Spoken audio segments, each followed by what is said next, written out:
In question 6, we're given this diagram here of a rectangular jigsaw, and we're told that every piece of the puzzle is either an edge piece or an interior piece, and I'll show you what I mean by that. All these red ones here that I'm marking are edge pieces. They're all the ones that are on the outside, and then the interior ones are marked in blue. And we're told that there are m rows and n columns.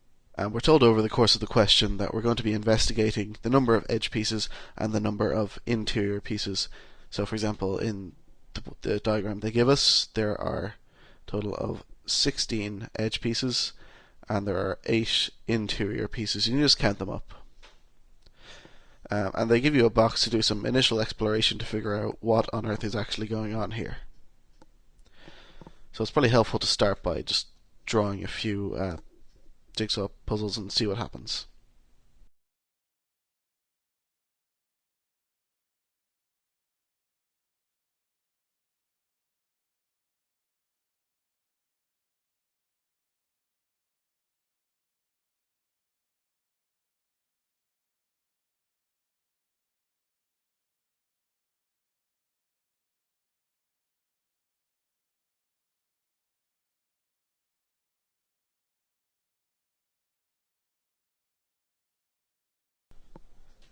So here's a few examples of different puzzles. This one is 4 by 7. In this case there are 18 edge pieces and 10 interior pieces. This one is 5 by 8, so there are 22 exterior pieces and 18 interior pieces. This one is 6 by 7. There are 22 exteriors and 20 interiors. This one is 5 by 16, so we get 38 exterior and 42 interior. So let's see if we can figure out what's actually going on here. Is there a particular reason that we get 18 edge pieces and 10 interior pieces here? Is there a particular reason that there are more edge pieces than interior pieces in these first 3 cases, but in this last case there are more interior pieces? Let's figure it out. What's common to all of these, even though they're all different sizes? Well, first of all, they all have 4 corners. So there are always at least 4 edge pieces, at least for anything kind of large. You'll figure out that if m and n are both 1, or if at least one of them is 1, you won't necessarily have 4 corners. But this is the general case. So how many edge pieces do we have? If we have 4 corners, how many edge pieces that aren't corners do we have? Well, let's take this one for example. The left and the right side have 4 each, but 2 of those are corners in both cases. So it looks like we have 4 minus 2 on the left and the right. In this one we have 8 pieces on the left and the right. Again, in each case there are 2 corners, so there are only 6 non-corner edge pieces on the left and the right. And we're forming a pattern here. Let's look at the next one just to be sure. The left and the right each have 7 edge pieces. 2 of those are corners in both cases. So there are 2 corners and there are 5 non-corner edge pieces. So we're forming a pattern here that there are always 2 fewer non-corner edge pieces than there are total edge pieces on the left and the right. So that comes out as m minus 2 on the left and right.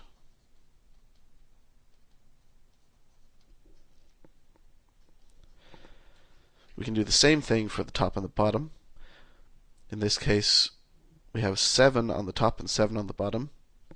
Again, 2 of those are corners, so we don't count them. We only have 5 non-corner edge pieces on the top and the bottom. In this case, there are 5 total edge pieces on the top and the bottom. Again, 2 of those are corners, so only 3 non-corner edge pieces on the top and the bottom. So we're actually coming to a pretty similar conclusion to what we came up with before. There are n minus 2 on top and bottom.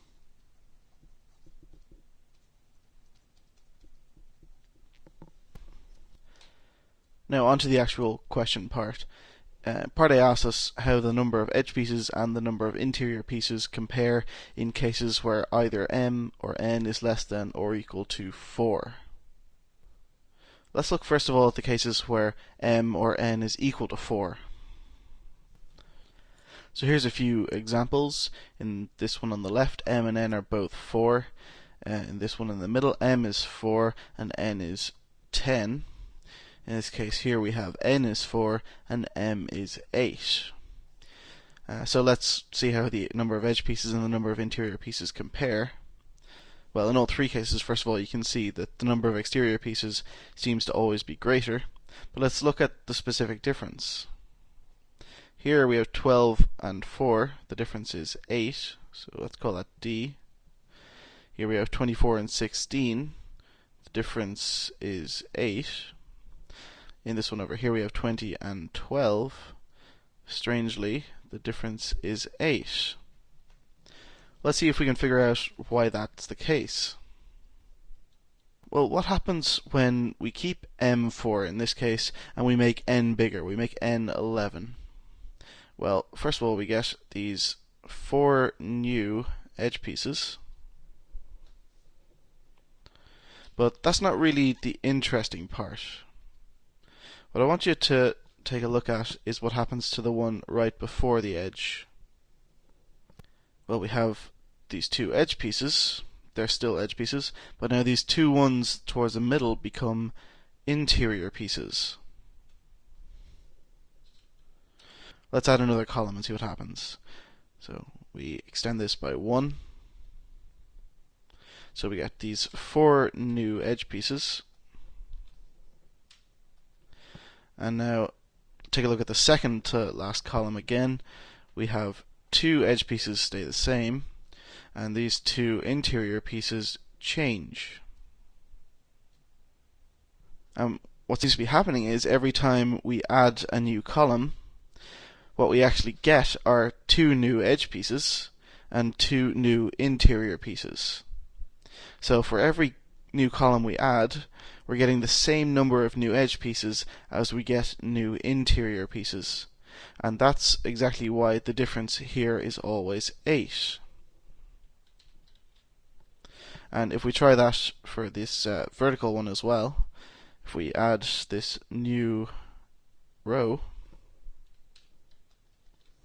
then if we take a look at the second to last row, what happens is we get 2 new edge pieces and 2 new interior pieces.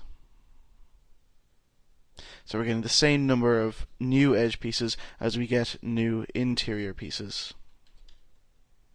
So let's say we want to formalize this then. If m is equal to 4, d is equal to 8, and if n is equal to 4, d is equal to 8. So let's try for a few other m and n then. So here we have 3 new cases. The first is where m and n are both 3. The second case, m is 3, n is 10. And in this third case, n is 3 and m is 8. As with the previous case, we can see that there are more edge pieces than interior pieces in each case. So let's work out what the difference is. We get 7 here. In this case we have 14, and in this case 12. So it's not quite as simple as the previous case where we always had the same difference. So what's changed here? Well, of course we're trying different m and n, but why is that changing the way this system works? Let's see again what happens when we try and add a new column to this middle one. Well, we get these 3 new edge pieces, but again they're kind of overwriting the edge pieces that we already had, so they're not really changing anything. The place of interest is the column that used to be the edge piece. So now we have 2 edge pieces, and one of them becomes an interior piece. So try again on a new column. We get these 3 edge pieces, but it's not really changing anything. It's the second to last column that's important now. So we get 2 edge pieces and 1 interior piece. And we can try that out on the vertical one. So we get these 3 edge pieces that replace the ones we already had. And now in the second to last row we get 2 edge pieces and 1 interior piece. So it seems that every time we add a new row or a new column, we get 2 edge pieces and 1 interior piece. So the number of edge pieces is increasing faster than the number of interior pieces, by a factor of 2 in fact. So in fact, if we start out with this basic case, if we start adding columns to that, we can work out the formula that will tell us how many exterior and interior pieces we have. So if we say m is 3, well, what's constant here? We always have these 3 on either side. So we always get 6, and then the only thing that's changing really every time are these middle 3, or however many are going to be in the middle. So what we always do is we start with 6 edge pieces, but then as we increase n, we get 2 more edge pieces every time we get 1 more interior piece. So what we actually get in the end is that there are 6 plus n more edge pieces than interior pieces. And if we say that n is 3, pretty much the same thing happens. There are 6 plus m in this case more edge than interior.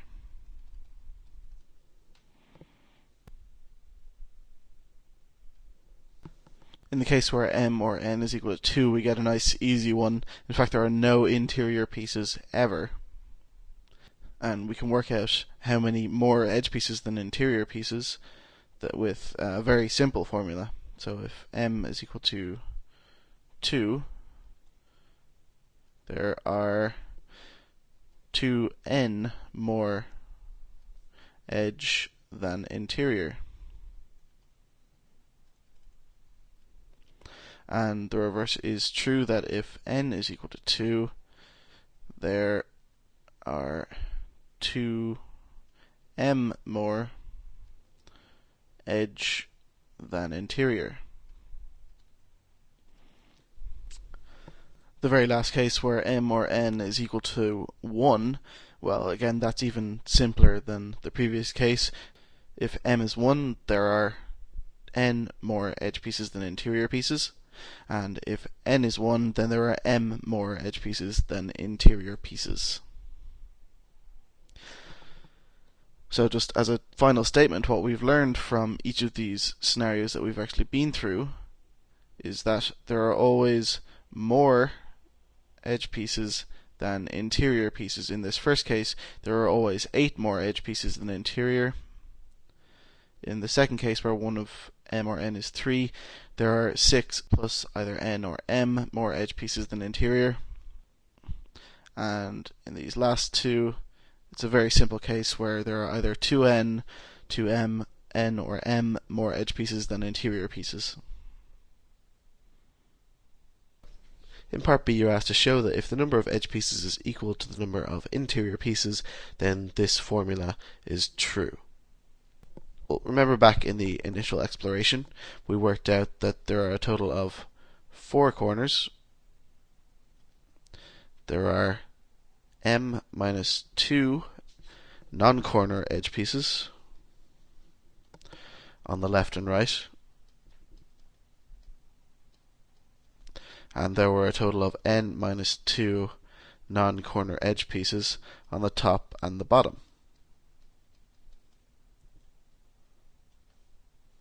Well, the sum of all those is going to be 4 plus 2 times m minus 2 plus 2 times n minus 2.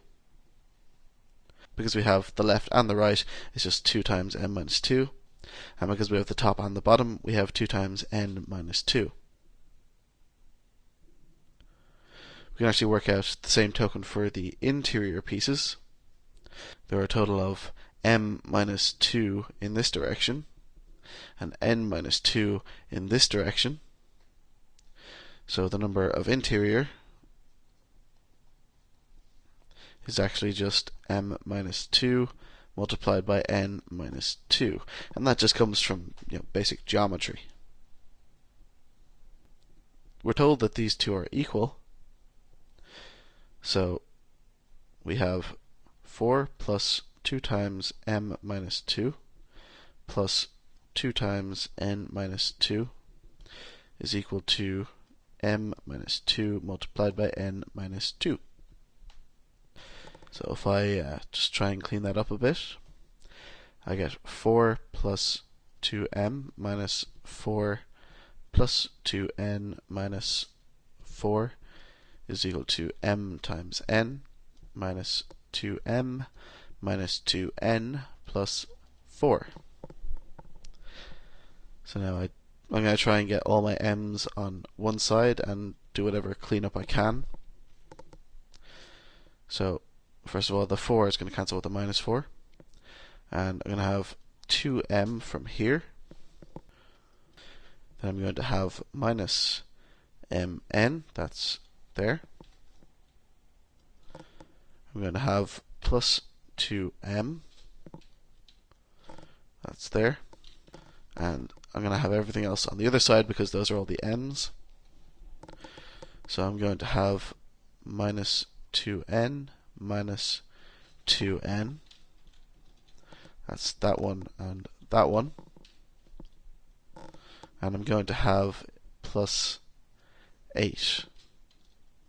That's this plus 4. When I bring over the minus 4, it'll be positive.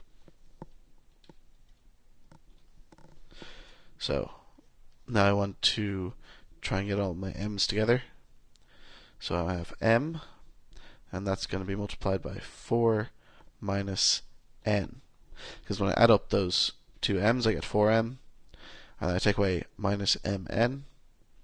So take out the common factor of m, and I'm left with 4 minus n. And that's going to be equal to minus 4n plus 8. So I'm going to get m equals minus 4n plus 8, all divided by 4 minus n. So I'm just going to change that a little bit. I'm just going to change the sign of everything here. So I get 4n minus 8 over n minus 4. I just multiplied everything top and bottom by minus 1. And you'll see why that is in a moment. The next thing I'm going to do is change this top line. So I have the 4n minus 8 already. What I'm going to do is take away another 8 and then add an 8. Now, don't get too caught up in this.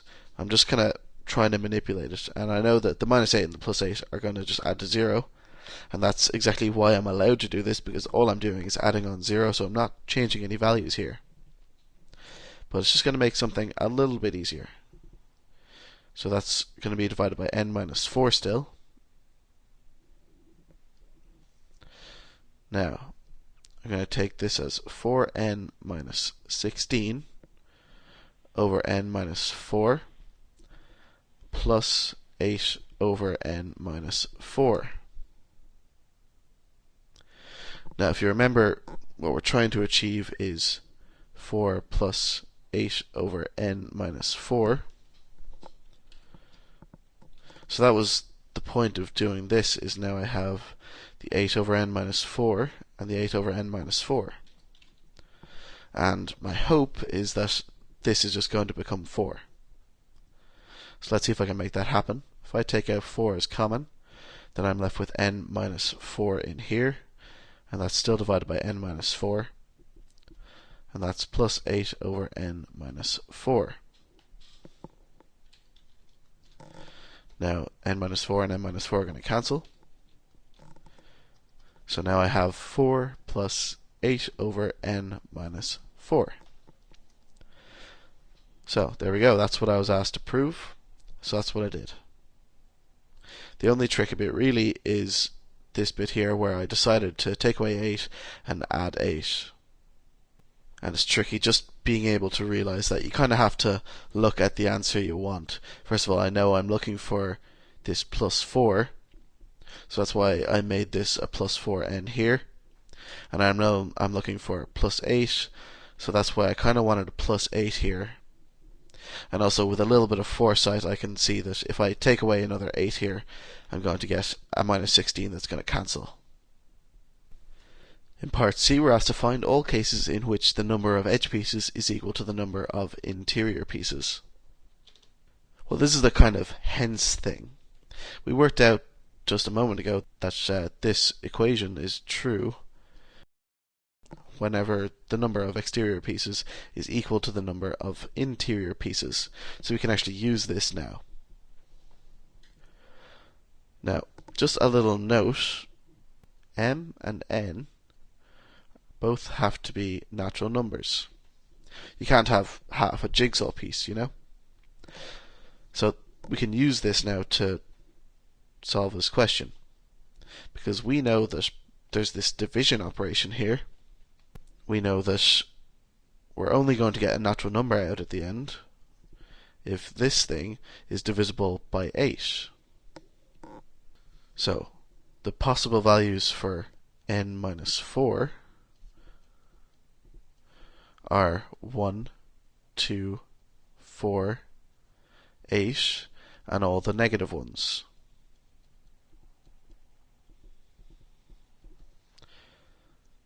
So let's try a few. Let's say n minus 4 is equal to 1. So first of all, n is equal to 5. And m is equal to 4 plus 8 divided by 1, which is just going to be 8. So that's 12. So there's one case. Now let's say n minus 4 is equal to 2.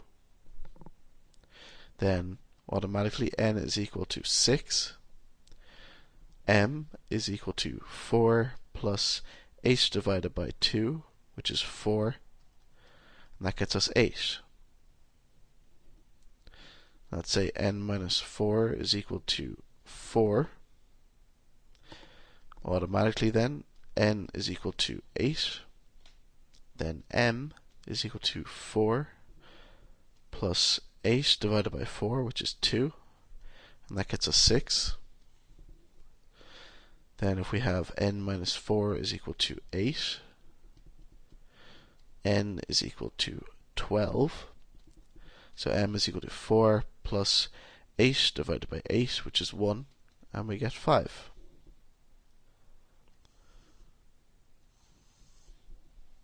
Let's see what happens when we just try some negative numbers.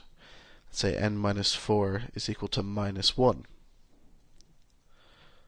Then we get n is equal to 3. So we get m is equal to 4 plus 8 divided by minus 1. That's going to be minus 8. That gets us minus 4. So now we have a negative value, so that can't work. Let's say n minus 4 is equal to minus 2. Then we get n is equal to 2. M is equal to 4 plus 8 divided by minus 2 is going to be minus 4. So that gets us 0. And this can't work either. We can't have 0 rows. And you can see there's kind of a pattern forming here. If we have n minus 4 is equal to minus 4, suddenly n is 0, and we don't even have to go any farther with that. That's automatically out. Lastly, n minus 4 is equal to minus 8. That means that n is equal to minus 4, once again, automatically out. Now you may ask, why did I bother putting in these negative numbers if they're not going to work? Well, it's not necessarily going to be the case. Let's say this wasn't 8. Let's say this was a smaller number. Then we could have, 4 minus 2 or something, and that would still be a positive number. So it's entirely possible that in some cases these negative numbers will work. It's just for this exact question, the negative numbers don't work. Just remember, we're saying n minus 4 is each of these, so don't get that confused with n is equal to these. And a little interesting symmetry you might notice here.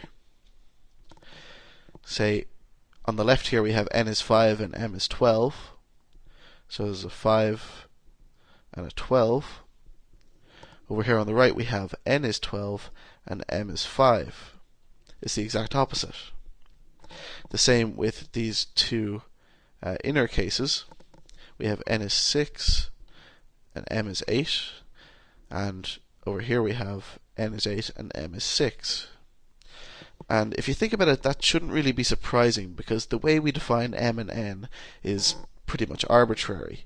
We just said that there are m rows and n columns, but we could easily say that there are n rows and m columns. It's just a matter of rotating the jigsaw puzzle. So actually, these two are basically the same situation, and these two on the left and the right are also basically the same situation.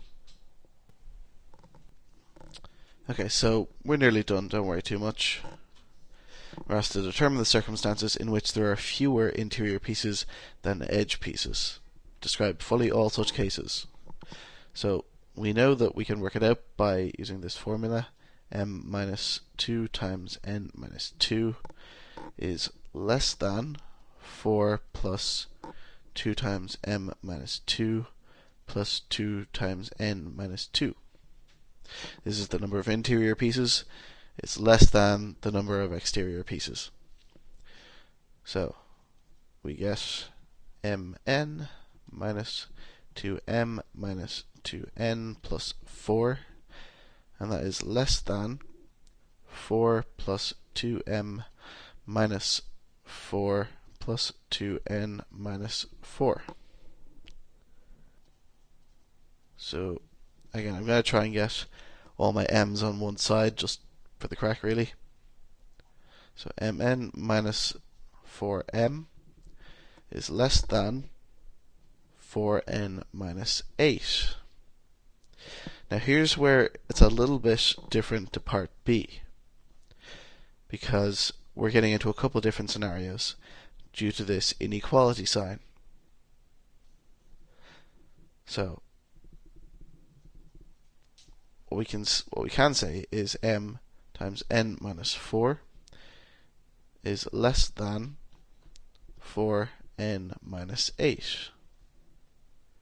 So we can do the division operation, but we have to make a few little clarifications. If n minus 4 is positive, then we can do the division operation no problem. So m is less than 4n minus 8 over n minus 4 if n minus 4 is greater than 0. Because if you remember from inequalities, if you divide or multiply by a negative number, then the inequality sign changes direction. So m then is greater than 4n minus 8 over n minus 4 if n minus 4 is less than 0. Now there's a secret third case. If n minus 4 is equal to 0, then this doesn't work at all. We can't do any division by 0. So we'll have to do that one separately. So we can do the same simplification that we did in part B. So we get m is less than 4 plus 8 over n minus 4. And again, that's if n minus 4 is greater than 0, or m is greater than 4 plus 8 over n minus 4. That's if n minus 4 is less than 0. So if n minus 4 is equal to 0, we can work that out as well. Starting from this first line, let me just separate it. So we get m minus 2 times, well, if m minus 4 is 0, then n is 4. So we get 4 minus 2 is less than 4 plus 2 times m minus 2 plus 2 times 4 minus 2. So this 4 minus 2 becomes 2, so we get 2m minus 4 is less than 4 plus 2m minus 4. This 4 minus 2 becomes 2, so we get plus 4.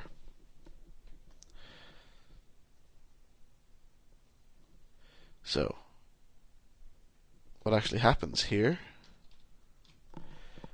is my 2m and my 2m just cancel.